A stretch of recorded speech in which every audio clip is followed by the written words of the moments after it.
Olá pessoas, eu sou Antônio Carlos, aluno da Engenharia Ambiental do Instituto Federal Campus Ibatiba e hoje nós falaremos sobre os tipos de traçados de rede para a coletora de esgoto sanitário. Basicamente, nós vamos ter uma primeira parte introdutória definindo alguns tipos de rede, quais funcionam bem para o terreno plano e quais funcionam melhor com o terreno com a declividade maior. Então, os tipos de rede podem ser basicamente classificados em três tipologias: radial, perpendicular ou do tipo leque. Aqui nós vamos ver cada imagem de cada um desses tipos de rede. Basicamente, se uma região é plana, bem plana, a rede tende a ser do tipo radial. Já se a região tiver um relevo um pouco mais acidentado, ondulado ou começar a ter um pouco mais de declividade, a rede tende a ser do tipo perpendicular. Enquanto se uma topografia é bem acidentada, tem morro, o tipo de rede mais apropriado é do tipo leque. Nos próximos slides, vamos ver que a topografia influencia muito na escolha do traçado.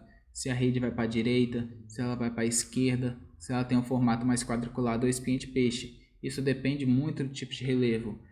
Nós também teremos vários traçados de rede de acordo com o relevo. De forma geral, utilizaremos a seguinte ideia, que é de afastar o esgoto seguindo o decaimento do terreno. Lembrando que boa parte do esgoto é por escoamento livre, ou seja, pela gravidade, sendo que a seção da tubulação não está totalmente preenchida. O esgoto vai preencher 75% do diâmetro da tubulação. Nesse slide, temos essas figuras correlacionando a topografia. Vemos aqui que quando a região é bastante plana, as curvas de níveis são bastante espaçadas. Para a região ou a cidade que é bastante plana, o tipo mais indicado é o tipo radial. Por outro lado, quando a inclinação é um pouco maior, veja aqui as curvas de níveis. Mostra que o terreno é um pouco mais acidentado. O mais adequado é que se tenha a rede perpendicular. Lembrando que toda rede é direcionada para um ponto mais baixo do terreno. Já quando o terreno é mais acidentado ainda, cheio de morro, tem sua configuração bem bagunçada. Como o terreno é muito ondulado, não tem como manter o padrão bonitinho igual o radial ou perpendicular. Aí a gente vai acompanhando o terreno, buscando um traçado que acompanhe o design do morro. Aí a gente chega nesse tipo de rede, que se chama leque ou espinha de peixe. Ela tem um formato bem característico. Dá para perceber e identificar eles nos levantamentos plano e altimétricos, tanto a topografia quanto a locação da rede de esgoto. Então, falando de rede radial, temos aqui duas figuras que têm a intenção de representar um relevo bem plano. Nesse caso, a rede radial é a mais indicada. A ideia é dividir uma determinada área em setores independentes. Nessa imagem aqui que temos uma área bem considerável, dividimos os setores chamados setor 1, setor 2 e setor 3. E geralmente cada um desses setores vai ter uma estação elevatória, que, como está descrito aqui, é necessária a implantação de uma EEE, que seria uma estação elevatória de esgoto. Um dos casos para implementar uma estação elevatória de esgoto é quando temos um relevo muito plano e nenhuma declividade. Dessa forma, o esgoto não vai conseguir escoar de forma natural pela gravidade. Aí a gente constrói uma estação elevatória onde o esgoto é direcionado para, por exemplo, uma estação de tratamento.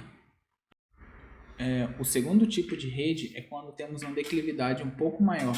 Por exemplo, se você jogar um copo de água no chão, a água vai conseguir escoar, porque ali já tem uma declividade natural. Nessas condições, a gente tem uma tubulação que você pode instalar ela ali paralela à topografia. Assim o esgoto vai conseguir fluir tranquilamente. Já esse tipo de rede é bem mais agradável de trabalhar. Como eu disse anteriormente, no relevo plano você tem que dimensionar uma estação elevatória, já que apenas alguns casos bem específicos que é necessário instalar e dimensionar uma EEE. Podemos ver aqui que temos um rio e margeando esse rio temos os interceptadores.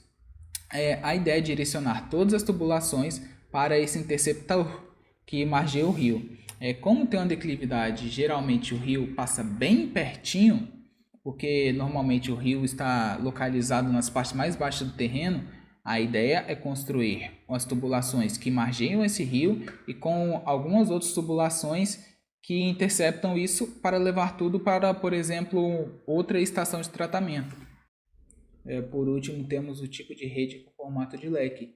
Olhando essa imagem aqui, dá para ver que é uma região bastante montanhosa. Tem montanha aqui, tem montanha aqui. Lembrando que Isso não é uma característica muito do Brasil, porque é regiões com bastante montanha mesmo. E vendo isso, dá para estabelecer extremos, onde temos o sistema radial com suas áreas bem planas e no outro lado, na outra extremidade, temos o tipo de rede com formato de leque, que é para regiões com bastante ondulações, muitas montanhas mesmo. E no meio temos o sistema perpendicular, que é uma declividade boa, nem tão grande nem tão baixa, que é o mais adequado assim para desenvolver projeto, porque você não precisa geralmente dimensionar e nem instalar uma ET. Então, a ideia é que o tipo de leque tenha coletores troncos situados no meio dos vales. O esgoto do coletor tronco cai no interceptador e posteriormente no emissário. Daí vai para a estação de ET. Ou seja, é obrigatório que se tenha um interceptador se tiver um corpo hídrico próximo. Aqui vemos que o formato é bem aleatório. Pelas curvas de nível, observa-se que é um terreno bem acidentado, cheio de morros e serras. E logo embaixo tem-se a tendência de ter um corpo hídrico, porque você pode imaginar isso como uma bacia hidrográfica. E o corpo hídrico geralmente vai para as regiões com menor altitude. A ideia é que tenha-se um interceptador margeando o corpo hídrico. E aí todas essas configurações estão margeando as partes mais baixas do morro, passando por uma tubulação no meio do morro e depois cai no interceptador. E daí temos, por outro exemplo, temos um morro aqui e temos um outro morro aqui. A ideia é que no fundo desses dois vales passe um coletor que faz a ligação com os outros coletores principais.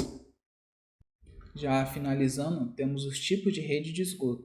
De acordo com a NBR 9649, pode ser do tipo simples, uma única tubulação na rua. Olhando a foto aqui, ó, podemos ver que é realmente uma única tubulação que recebe tanto do lado esquerdo quanto do lado direito, ou seja, já está recebendo os dois lados o esgoto.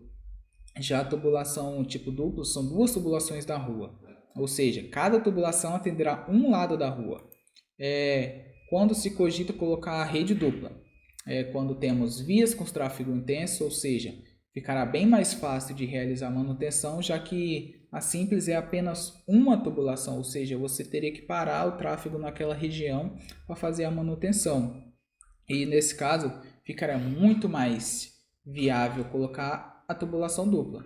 Também devemos levar em consideração que as vias têm que ser de largura igual ou superior a 14 metros para asfalto e 18 metros para as ruas com terra.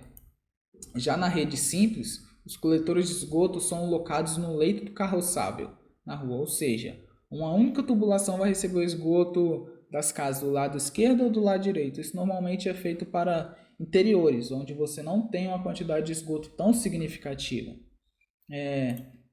Finalizamos aqui, temos a principal fonte de estudo desse trabalho, que é o livro Coleta e Transporte de Esgoto Sanitário.